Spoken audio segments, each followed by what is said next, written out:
Oliver Twist, or The Parish Boy's Progress, by Charles Dickens. Chapter 41, containing fresh discoveries and showing that surprises, like misfortunes, seldom come alone. Her situation was indeed one of no common trial and difficulty. While she felt the most eager and burning desire to penetrate the mystery in which Oliver's history was enveloped, she could not but hold sacred the confidence which the miserable woman with whom she had just conversed had reposed in her as a young and guileless girl. Her words and manner had touched Rose Maylie's heart, and mingled with her love for her young charge, and scarcely less intense in its truth and fervour was her fond wish to win the outcast back to repentance and hope. They purposed remaining in London only 3 days prior to departing for some weeks to a distant part of the coast. It was now midnight of the first day. What course of action could she determine upon which could be adopted in 48 hours? Or how could she postpone the journey without exciting suspicion? Mr. Losberne was with them, and would be for the next 2 days, but Rose was too well acquainted with the excellent gentleman's impetuosity, and foresaw too clearly the wrath with which, in the first explosion of his indignation, he would regard the instrument of Oliver's recapture to trust him with the secret, when her representations in the girl's behalf could be seconded by no experienced person. These were all reasons for the greatest caution and most circumspect behaviour in communicating it to Mrs. Maylie, whose first impulse would infallibly be to hold a conference with the worthy doctor on the subject. As to resorting to any legal adviser, even if she had known how to do so, it was scarcely to be thought of for the same reason. Once the thought occurred to her of seeking assistance from Harry, but this awakened the recollection of their last parting, and it seemed unworthy of her to call him back when the tears rose to her eyes as she pursued this train of reflection. He might have, by this time, learnt to forget her and to be happier away. Disturbed by these different reflections, inclining now to one course and then to another, and again recoiling from all as each successive consideration presented itself to her mind, Rose passed a sleepless and anxious night. After more communing with herself next day, she arrived at the desperate conclusion of consulting Harry. "If it be painful to him," she thought, "to come back here, how painful it will be to me. But perhaps he will not come. He may write, or he may come himself and studiously abstain from meeting me. He did when he went away. I hardly thought he would, but it was better for us both." And here Rose dropped the pen and turned away, as though the very paper which was to be her messenger should not see her weep.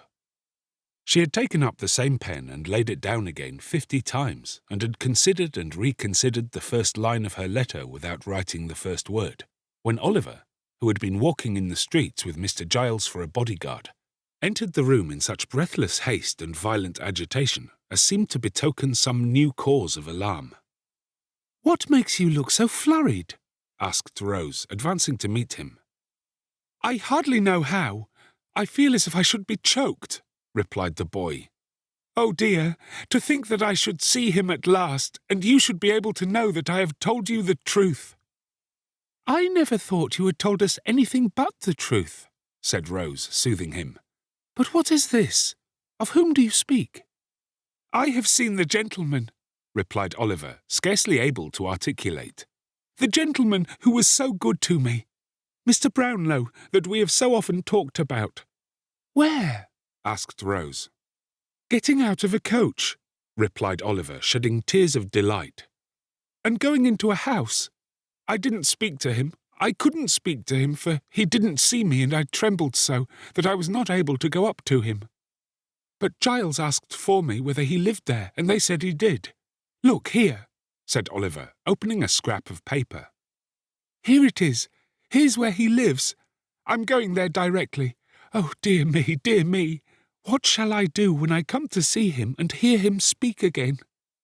With her attention not a little distracted by these and a great many other incoherent exclamations of joy, Rose read the address, which was Craven Street in the Strand.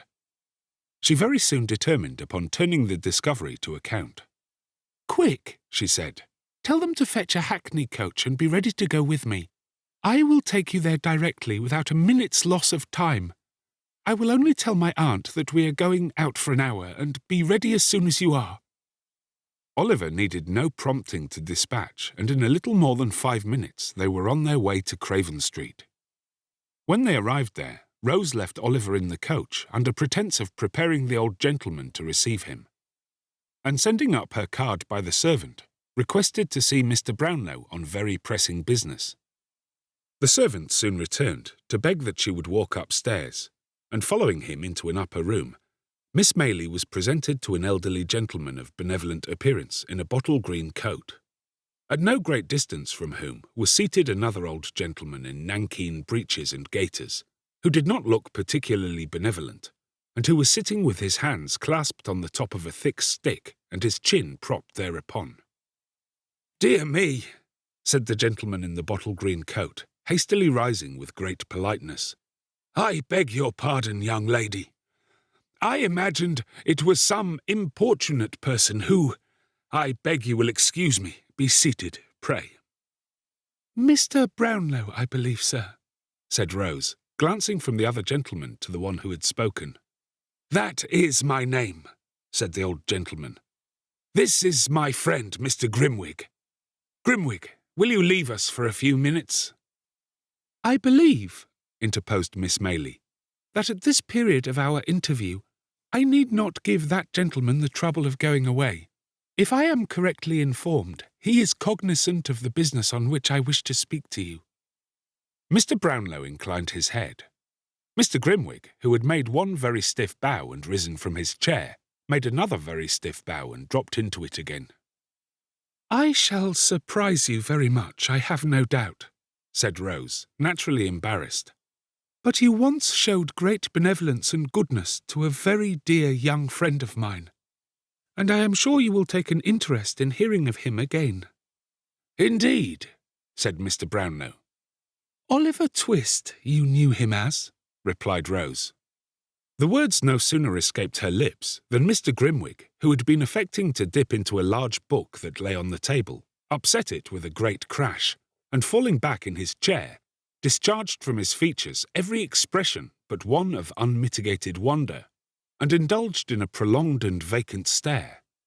Then, as if ashamed of having betrayed so much emotion, he jerked himself, as it were, by a convulsion into his former attitude, and looking out straight before him, emitted a long deep whistle, which seemed at last not to be discharged on empty air, but to die away in the innermost recesses of his stomach. Mr. Brownlow was no less surprised, although his astonishment was not expressed in the same eccentric manner. He drew his chair nearer to Miss Maylie's and said, "Do me the favour, my dear young lady, to leave entirely out of the question that goodness and benevolence of which you speak, and of which nobody else knows anything. And if you have it in your power to produce any evidence which will alter the unfavourable opinion I was once induced to entertain of that poor child, in heaven's name, put me in possession of it." "A bad one.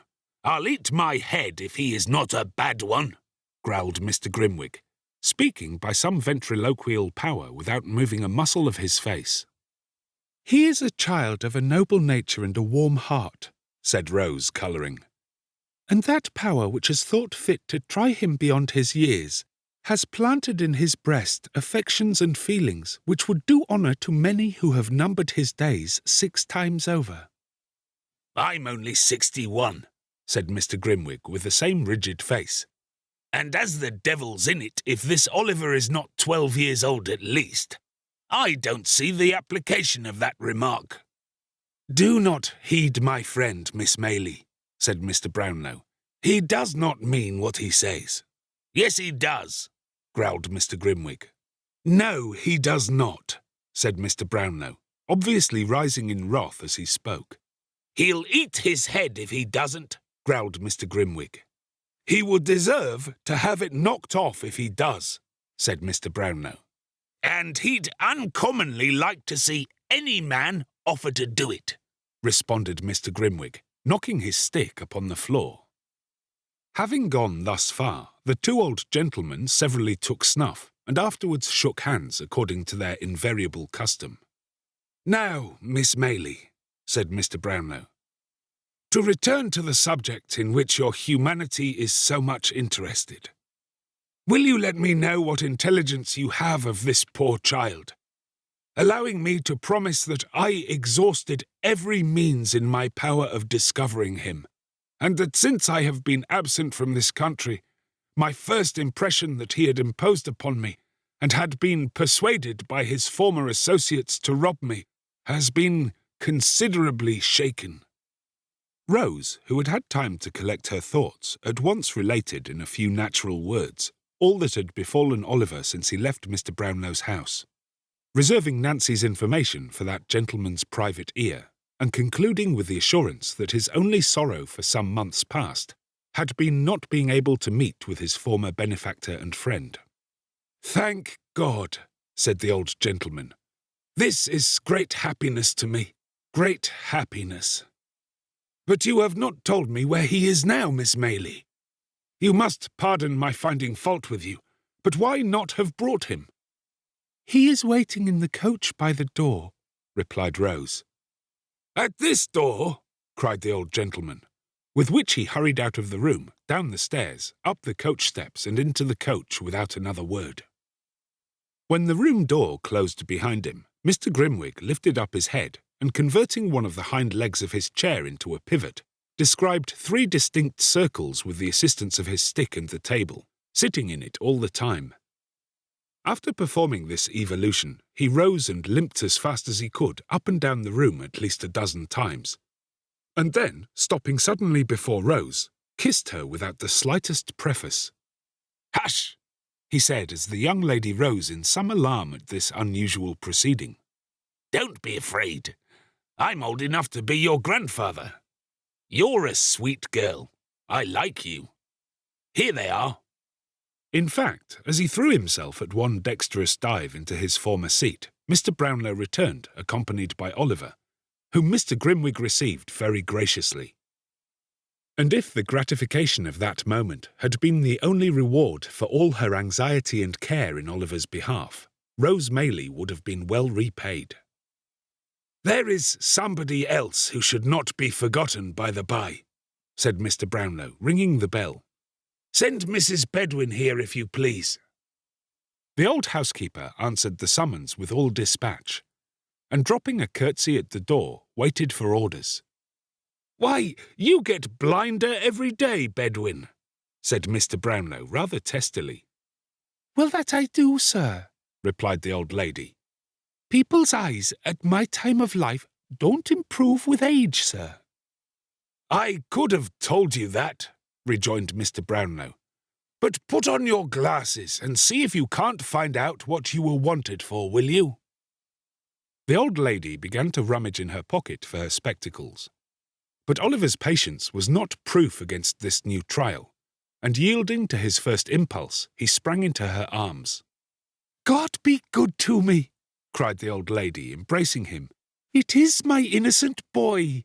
My dear old nurse!" cried Oliver. "He would come back. I knew he would," said the old lady, holding him in her arms. "How well he looks, and how like a gentleman's son he is dressed again. Where have you been this long, long while? Ah, the same sweet face, but not so pale. The same soft eye, but not so sad. I have never forgotten them or his quiet smile, but I have seen them every day side by side with those of my own dear children, dead and gone since I was a lightsome young creature." Running on thus, and now holding Oliver from her to mark how he had grown, now clasping him to her and passing her fingers fondly through his hair, the good soul laughed and wept upon his neck by turns. Leaving her and Oliver to compare notes at leisure, Mr. Brownlow led the way into another room, and there heard from Rose a full narration of her interview with Nancy, which occasioned him no little surprise and perplexity. Rose also explained her reasons for not confiding in her friend Mr. Losberne in the first instance. The old gentleman considered that she had acted prudently, and readily undertook to hold solemn conference with the worthy doctor himself. To afford him an early opportunity for the execution of this design, it was arranged that he should call at the hotel at 8 o'clock that evening, and that in the meantime Mrs. Maylie should be cautiously informed of all that had occurred. These preliminaries adjusted, Rose and Oliver returned home. Rose had by no means overrated the measure of the good doctor's wrath. Nancy's history was no sooner unfolded to him than he poured forth a shower of mingled threats and execrations, threatened to make her the first victim of the combined ingenuity of Messrs. Blathers and Duff, and actually put on his hat preparatory to sallying forth to obtain the assistance of those worthies. And doubtless he would, in this first outbreak, have carried the intention into effect without a moment's consideration of the consequences, if he had not been restrained in part by corresponding violence on the side of Mr. Brownlow, who was himself of an irascible temperament, and party by such arguments and representations as seemed best calculated to dissuade him from his hot-brained purpose. "Then what the devil is to be done?" said the impetuous doctor when they had rejoined the two ladies. "Are we to pass a vote of thanks to all these vagabonds, male and female, and beg them to accept £100 or so apiece as a trifling mark of our esteem and some slight acknowledgment of their kindness to Oliver?" "Not exactly that," rejoined Mr. Brownlow, laughing. "But we must proceed gently and with great care." "Gentleness and care!" exclaimed the doctor. "I'd send them one and all to—" "Never mind where," interposed Mr. Brownlow.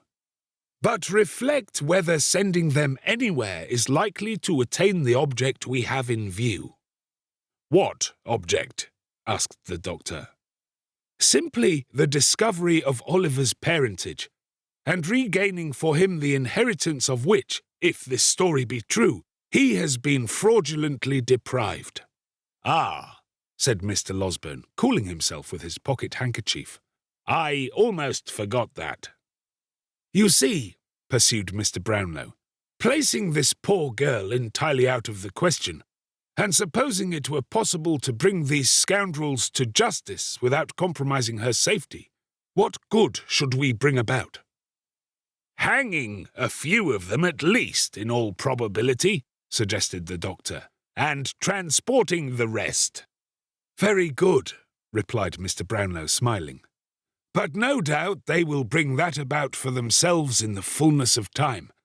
And if we step in to forestall them, it seems to me that we shall be performing a very quixotic act in direct opposition to our own interest, or at least to Oliver's, which is the same thing." "How?" inquired the doctor. "Thus. It is quite clear that we shall have extreme difficulty in getting to the bottom of this mystery, unless we can bring this man Monks upon his knees. That can only be done by stratagem, and by catching him when he is not surrounded by these people. For suppose he were apprehended, we have no proof against him. He is not even, so far as we know, or as the facts appear to us, concerned with the gang in any of their robberies. If he were not discharged, it is very unlikely that he could receive any further punishment than being committed to prison as a rogue and vagabond. And, of course, ever afterwards his mouth would be so obstinately closed that he might as well, for our purposes, be deaf, dumb, blind, and an idiot." "Then," said the doctor impetuously, "I put it to you again, whether you think it reasonable that this promise to the girl should be considered binding. A promise made with the best and kindest intentions, but really—" "Do not discuss the point, my dear young lady, pray," said Mr. Brownlow, interrupting Rose as she was about to speak. "The promise shall be kept. I don't think it will in the slightest degree interfere with our proceedings. But before we can resolve upon any precise course of action, it will be necessary to see the girl, to ascertain from her whether she will point out this Monks, on the understanding that he is to be dealt with by us and not by the law. Or, if she will not, or cannot do that, to procure from her such an account of his haunts and description of his person as will enable us to identify him. She cannot be seen until next Sunday night. This is Tuesday. I would suggest that in the meantime we remain perfectly quiet, and keep these matters secret even from Oliver himself." Although Mr. Losberne received with many wry faces a proposal involving a delay of 5 whole days, he was fain to admit that no better course occurred to him just then. And as both Rose and Mrs. Maylie sided very strongly with Mr. Brownlow, that gentleman's proposition was carried unanimously. "I should like," he said, "to call in the aid of my friend Grimwig. He is a strange creature, but a shrewd one, and might prove of material assistance to us. I should say that he was bred a lawyer, and quitted the bar in disgust, because he had only one brief, and a motion, of course, in 20 years. Though whether that is recommendation or not, you must determine for yourselves. I have no objection to your calling in your friend, if I may call in mine," said the doctor.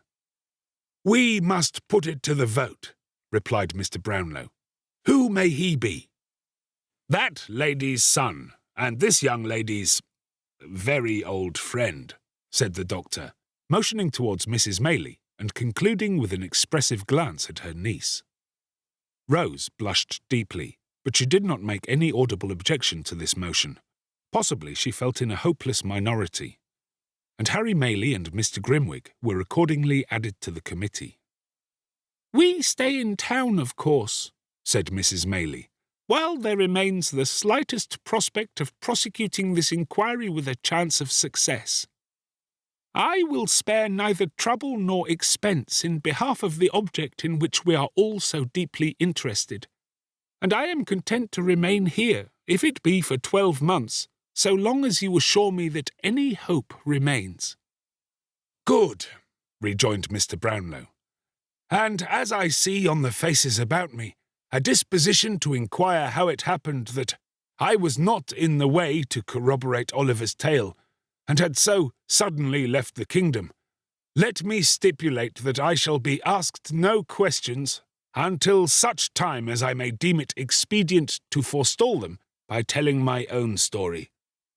Believe me, I make this request with good reason, for I might otherwise excite hopes destined never to be realized, and only increase difficulties and disappointments already quite numerous enough. Come, supper has been announced, and young Oliver, who is all alone in the next room, will have begun to think by this time that we have wearied of his company, and entered into some dark conspiracy to thrust him forth upon the world." With these words, the old gentleman gave his hand to Mrs. Maylie and escorted her into the supper-room. Mr. Losberne followed, leading Rose, and the council was, for the present, effectually broken up.